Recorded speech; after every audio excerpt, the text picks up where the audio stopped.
रहने के लिए सिर्फ डेली यूरोप इंटरनेशनल। फ्रैंकफर्ट हारहाइम में पाकिस्तानी ओवरसीज़ कम्युनिटी के लिए एक खसूसी तकरीब का इनेकाद किया गया। इस तकरीब में पाकिस्तानी मायानाज अदाकार अदनान सदीकी और मरूफ तजिया नगार व शायर आतिफ तोकीर ने खसूसी शिरकत की। इस तकरीब को meet and greet with Adnan Siddiqui का नाम दिया गया। तकरीब में न सिर्फ पाकिस्तानी बल्कि इंडियन और जर्मन लोगों ने भी शिरकत की। अदनान सदीकी और आतिफ तोकीर ने हाज़रीन को दिलचस्प वाक़यात भी सुनाए। इसके अलावा हाज़रीन की जानिब से सवालात भी किए गए। इसके बाद अदनान सदीकी ने हाज़रीन के लिए बांसुरी भी बजाई, जिसे बेहद पसंद किया गया।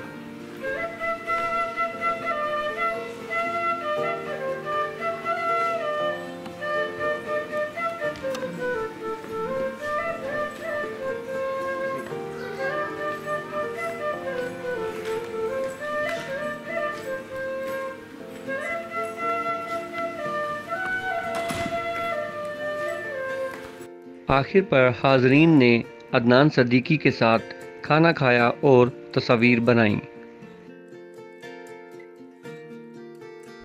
रिया टाउन रावलपिंडी इस्लामाबाद में घरों, दुकानों और कमर्शियल और रिहायशी प्लॉट्स के लिए अभी रब्ता कीजिए। मलिक शमशेर 0333 622 4680। आज की तकरीब के मेज़बान ज़िशान पाशा साहब हमारे साथ मौजूद हैं। हम इनसे पूछते हैं कि इन्हें ये तकरीब मुनक्कद करने का ख़्याल कैसे आया। जी सलाम। ऐसे कि ना जो अदनान सदीकी हैं वो बड़े अच्छे दोस्त हैं पाकिस्तान से ही हमारे, और फिर वो हमारे गेस्ट थे यहाँ पे। तो फिर हमने सोचा कि ना उनको चाहिए कि यहाँ पे आके हम सारों के साथ मिलें, मीट एंड ग्रीट करें।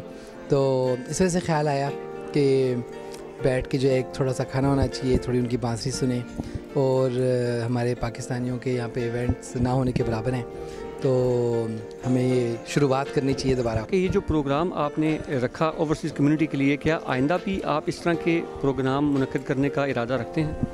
जी बिल्कुल करना चाहता हूँ मैं, क्योंकि यहाँ पे जर्मनी में कुछ होता ही नहीं है, और एंड ऑफ द डे हम लोगों को थोड़ी बहुत एंटरटेनमेंट तो हर एक को चाहिए। और इतने अच्छे अच्छे लोग आते हैं जर्मनी, ज़ाहिर बात है यूरोप देखने के लिए आते हैं। अभी भी जिससे हम लोग अदनान सदीकी साहब के साथ पहले हम लोग पेरिस गए, फिर पेरिस से हम लोग बार्सिलोना गए, बार्सिलोना से हम लोग ज़ूरिश, इंटरलाकन, उसके बाद फिर हमने अगली फ़्लाइट ली वीनस की। तो आज हम वापस आए हैं वीनस से। तो ये आए हमारे ज़बरदस्त हमारे मेहमान थे। तो इस तरह और भी आते रहते हैं हमेशा बड़े बड़े अच्छे अच्छे अदाकार। तो उनको हम लोग डेफिनेटली फिर यहाँ पे आके उनके साथ हम लोग कोई फंक्शन कर सकते हैं। आपका नाम क्या है? सूफ़ी सफ़ीउल्लाह। आपको इस इवेंट में आके कैसा लगा? आप देखते रहते हैं यहाँ पे जर्मनी में ओवरसीज़ कम्युनिटी के कम इवेंट होते हैं, इतने ज़्यादा मतलब तादाद में इवेंट नहीं होते। आप इस इवेंट में आपको कैसा लगा? ये अच्छा प्रोग्राम था और इस तरह के प्रोग्राम होते रहने चाहिए ताकि कम्युनिटी को पाकिस्तानी कल्चर और उसकी एक्टिविटीज़ का पता चलता रहे।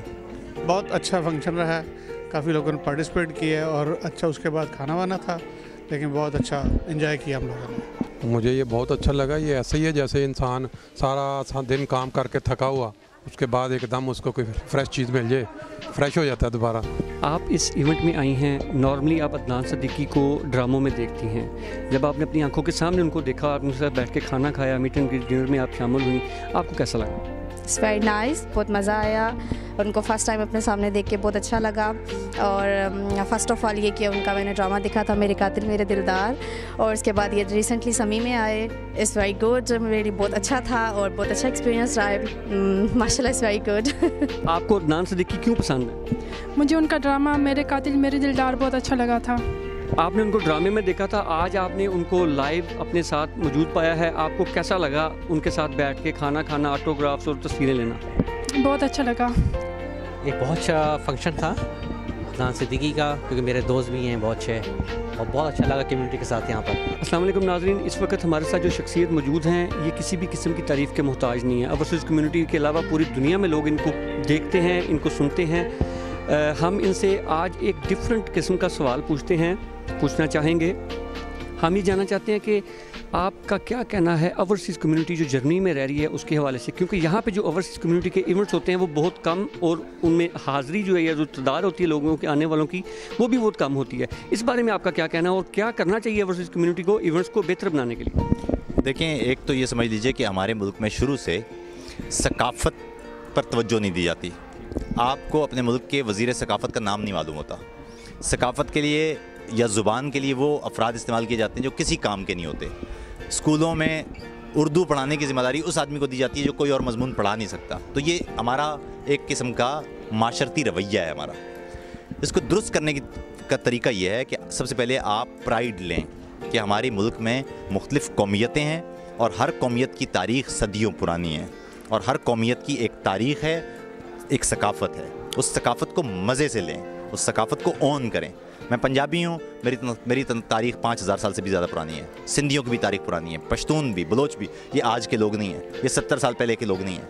70 साल पहले हम पाकिस्तानी बने हैं, लेकिन हम उससे पहले की कौमियतें हज़ारों सालों की तारीख़ है हमारी। गंधारा तहज़ीब, हड़प्पा तहज़ीब, मोहनजोदड़ो तहज़ीब, ये तहज़ीबें हैं। तो सबसे पहले तो बच्चों को ये बताया जाए कि सकाफ़त कितना ज़रूरी है हमारे लिए। उसके बाद दूसरी बात यह है कि जब सकाफ़त ज़रूरी होती है तो सकाफ़त पर इन्वेस्टमेंट होती है। ज़ुबान में इन्वेस्टमेंट करने की ज़रूरत है हमारे मुल्क को, ताकि बहुत सारे जो दूसरा मवाद है, जो इल्म है, वो हमारी ज़ुबानों में, मकामी ज़ुबानों में भी, यानी जो इलाकाई ज़ुबानें हमारी या जो हमारी कौमी ज़ुबानें मुख्तलिफ़ बरादरियों की उनमें भी, और हमारी जो कौमी ज़ुबान उर्दू है उसमें भी, उसमें इल्म आए। ये मामला है। दूसरी बात यह कि जो आप कम लोग देखते हैं ओवरसीज़, ये उसी का अक्स है। हमारे यहाँ सकाफ़त को इम्पॉर्टेंस नहीं दी जाती। इस वजह से लोग ये समझते हैं कि ये एक इजाफी कोई इवेंट है, ये कोई एक बैठने की जगह तो हो सकती है, कोई मज़े की बात हो सकती है, लेकिन इसकी इम्पॉर्टेंस नहीं जानते। लेकिन एक बात यहाँ पर हमें समझाने की ज़रूरत है अपनी कम्युनिटी को, और वो ये कि जब मशायरे होते हैं या म्यूज़िक के प्रोग्राम होते हैं या नात के महाफिल होती हैं, ये सारी ज़रूरी हैं। हमारे बच्चों को तहज़ीब इसी तरह मालूम होगी, हमारी सकाफ़त इसी तरह मालूम होगी कि हम किस तरह के लोग हैं, हम वहाँ पर गली कूचों में किस तरह करते हैं, हमारे माँ बाप के साथ रवैये किस तरह होते हैं, हमें बोलना किस तरह है, हमें अपनी ज़ुबान कायम कैसे रखनी है। तो ये मेरे ख्याल में ये इवेंट इसलिए ज़रूरी है कि बच्चे यहाँ पर आते हैं, लेकिन छोटे छोटे बच्चे हैं, उनको कुछ भी नहीं पता, वो यहीं पैदा हुए हैं, वो यहीं पले बड़े हैं, उनकी सारी ज़रूरियात और ज़िंदगी है वो यहीं जुड़ी हुई है। लेकिन जब वो ऐसे महफिल में आते हैं, अपने लिबास, सकाफ़ती लिबास पहनते हैं या कौमी लिबास पहनते हैं, शलवार कमीज़, रंग बिरंगे दुपट्टे, या जो बच्चे हैं वो खुसे पहने हुए फिर रहे हैं, तो उससे होता ये है कि वो जो जोड़ बनता है वो ज़रूरी है। इसी तरह हमारी हुकूमत को चाहिए कि वो ओवरसीज़ पाकिस्तानीज़ उनके लिए काम करे। बदकिस्मती से इस दफ़ा भी ओवरसीज़ पाकिस्तानी जो लोग हैं वो पाकिस्तान में वोट नहीं डाल पा रहे। तो ये जो अहम मामलात हैं, अरबों रुपए ओवरसीज़ पाकिस्तान को भेजते हैं, ये किसी भी जो फ़ॉरेन एड है उससे भी ज़्यादा है, और पाकिस्तान की गालिबन तमाम बरामदात से भी ज़्यादा है। तो हमारा तो अफरादी क़ुव्वत हमारा सरमाया है, उसको इस्तेमाल किए जाने की ज़रूरत है, और अपनी कौम को इज़्ज़त देने की ज़रूरत है, अपनी सकाफ़त को इज़्ज़त देने की ज़रूरत है। कोशिश ये करना चाहिए कि जो ओवरसीज़ पाकिस्तानीज़ हैं उनके हुकूक़ का ख्याल रखें, और यहाँ पर हमें चाहिए कि हम अपनी कम्यूनिटी को ज़्यादा से ज़्यादा फ़ाल करें, ज़ुबान और सकाफ़त की तरफ उनको लेके आएँ, ताकि एक तरफ हम अपने बच्चों का जोड़ अपनी सकाफ़त के साथ बरकरार रखें और दूसरी तरफ हमें खुद भी मिल बैठने का मौका मिले। इसके अलावा मैं ये पूछना चाहूँगा कि आप हमारी जो जर्मनी में ओवरसीज़ कम्युनिटी है, हमारे चैनल के वजह से आप उनको क्या पैगाम देना चाहेंगे हमारी ओवरसीज़ कम्युनिटी में तब्दीली के हवाले से? देखिए, पहली बात तो ये कि अपना एटीट्यूड तब्दील करने की हमें ज़रूरत है, क्योंकि मैं फिर अर्ज़ कर दूं कि जब ऐसा कोई प्रोग्राम हो, आपको बेशक शगफ़ ना हो, क्योंकि शगफ़ इसलिए नहीं होगा क्योंकि आपको सिखाया नहीं गया सकाफ़त कितनी ज़रूरी है, तो आपको शगफ़ नहीं होगा। लेकिन ये अपने ऊपर जबर भी करके अगर आपको आना पड़े तो आइए, अपने बच्चों को ज़रूर कोशिश कीजिए कि उनका एक्सपोजर हो आपकी तहज़ीब के साथ, क्योंकि अगर वो नहीं होगा तो वो अपनी तहज़ीब भूल जाएंगे। तो मेरे ख्याल में ये आपके जितने भी यहाँ देखने वाले हैं उनके लिए पैगाम यही है कि आप कोशिश कीजिए कि जब भी ज़ुबान का, सकाफ़त का कोई प्रोग्राम हो और आपको जी ना भी चाहे आने का, तो भी आप कोशिश कीजिए कि वहाँ आएँ, और ख़ास तौर पर अपने बच्चों को वहाँ लेके आएँ, और कम से कम वहाँ उस महफ़िल में आप उर्दू में या अपनी इलाकाई जो ज़ुबानें हैं हमारी, या जो हमारी मुख्तलिफ़ कौमियतों की ज़ुबानें, वो बोलें, ताकि इस तरह से एक तरफ तो उन बच्चों को ज़ुबान उन तक पहुँचे, और दूसरा जो दूसरे लोग हैं वो भी आपकी ज़ुबान से आशनाई हासिल करें। अब मुझे बहुत अच्छा लगा आप सबसे मिलकर, आप सबका प्यार समेट कर मुझे बड़ा अच्छा लग रहा है, और अच्छी यादों के साथ कल पाकिस्तान की तरफ रवाना होगा। आपको जर्मनी कैसा लगा? बाकी यूरोप के मुल्क भी आपने देखे हैं, उनका कंपैरिजन जर्मनी के साथ कैसे करते हैं? ऐसी जैसे किसी गरीब मुल्क का अमीर मुल्क के साथ कंपेयर किया जाए। एक यूरोप कम्युनिटी का एक अमीर मुल्क है ये, और तरक्की नज़र भी आती है, और लोगों के अंदर भी, रोडों में भी, और सिविक सेंस में भी, हर तरीके से। एक सवाल आपसे इस इवेंट में नहीं पूछा गया, आपकी ड्रामा सीरीज आ रही है कुग्गी, उसके बारे में हमें कुछ बताएं, हमारे नाज़रीन को कुछ उसके बारे में। अच्छा, कुग्गी जो एक ड्रामा सीरियल है वो एक बड़ा मुश्किल सीरियल था। तकरीबन हमने उसके अंदर जो फिल्माया है वो 46 और 47 को है, और कभी भी पीरियड प्ले हो या फ्यूचर प्ले हो, उसकी जो लवाजमात होते हैं उसमें पैसे ज़्यादा खर्च होते हैं। तो अब तक का पाकिस्तान का सबसे महंगा ये सीरियल है, और अल्हम्दुलिल्लाह ये मेरी अपनी प्रोडक्शन थी सीरियल एंटरटेनमेंट की। और उन तमाम ख़वातीन के नाम जो 1947 में जो इंडिया हिजरत करी और जिन्होंने इंडिया से पाकिस्तान हिजरत किया, उसमें तकरीबन लाख ख़वातीन अबडक्ट हुई थी, जिनके साथ ज़्यादती हुई, जो बेघर हुई, जो उसी इलाक़ों में रह गईं, कोई मारी गईं। तो ये उन ख़वातीन के नाम ये ड्रामा किया गया था। और कुगी मुझसे पूछा जाता है इसका नाम आपने कुगी क्यों रखा, तो उसकी वजह ये है कि उस ज़माने में प्यार से अब वालिदैन अपनी बेटियों को कुगी पुकारते थे, क्योंकि वो कहती ये चिड़िया है, चंद दिनों की मेहमान है, फिर चली जाएगी अपने अपने घर को। तो इस हवाले से मैंने उसका नाम कुगी रखा था। अमृता प्रीतम का नावल था ये, पिंजर, उससे माखूज था ये। आपकी कोई आने वाली ड्रामा सीरियल ऐसी भी है जिसकी पिक्चराइजेशन वगैरह जो है वो यूरोप में हो, या आपको कोई ऐसा ड्रामा या फिल्म है जो यूरोप में पिक्चर? मैं एक सीरियल प्लान कर रहा हूँ अभी, एक तो यूरोप में भी कर रहा हूँ और एक कनाडा में कर रहा हूँ। इंशाल्लाह बहुत जल्द आप उसके बारे में सुनेंगे। इसके अलावा कोई ऐसी इसके अलावा ये बताइए कि आप आने वाली किसी फिल्म में भी काम वगैरह कर रहे हैं, या उसके आपका सिर्फ ड्रामों में ही अब नेक्स्ट जो है वो काम करने का इरादा है?